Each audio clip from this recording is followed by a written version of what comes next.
ध्यान का महत्व हमारे जीवन में बहुत अधिक है। महात्मा बुद्ध की एक प्रेरक घटना से जुड़ी एक कहानी हमें यह समझाती है कि कैसे सही फोकस और समर्पण से जीवन को सफलता की ऊंचाइयों तक ले जाया जा सकता है। हमेशा अपने लक्ष्य पर केंद्रित रहें।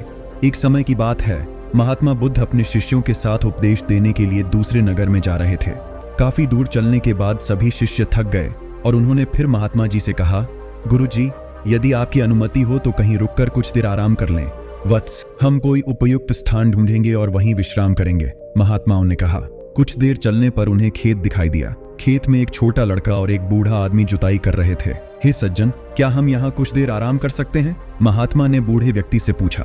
उस बूढ़े ने महात्मा को पहचान लिया और हाथ जोड़कर उनका अभिवादन किया और कहा, अरे महात्मा जी, यह हमारा सौभाग्य है कि आप हमारे खेत पर आए। तुम वहीं उस पेड़ के नीचे आराम करो, मैं जलपान करने की व्यवस्था कर दूंगा। तब महात्मा जी ने कहा, हे सज्जन, आप अपना काम पूरा करें, हमें कुछ नहीं चाहिए। फिर भी बूढ़ा नहीं माना और कुछ फल तोड़कर पानी देकर बूढ़ा अपने काम में लग गया।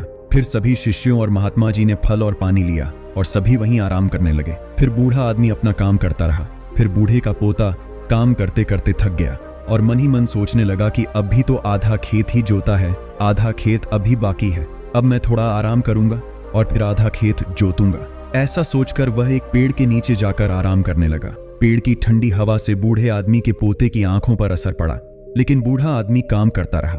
फिर जब तक बूढ़े का पोता सोकर उठा, तब तक बूढ़ा पूरा खेत जोत चुका था। वह दृश्य महात्मा जी और उनके शिष्यों ने देखा। तब उनके शिष्य ने महात्मा जी से कहा, हे गुरुजी, इस बूढ़े व्यक्ति ने इतना बूढ़ा होने के बावजूद बिना आराम किए पूरा खेत जोत लिया, और दूसरी ओर आपका पोता इससे छोटा होने के बावजूद भी आधा खेत जोतकर आराम करने लगा। ऐसा उत्साह प्रशंसनीय है। ऐसा उत्साह उन बुजुर्गों में दिखाई दे रहा है।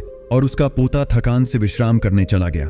हे वत्स, तुम ठीक कह रहे हो, लेकिन ऐसा इसलिए हुआ क्योंकि वह बूढ़ा व्यक्ति केवल खेत जोतने पर ध्यान दे रहा था, शरीर की थकान पर नहीं।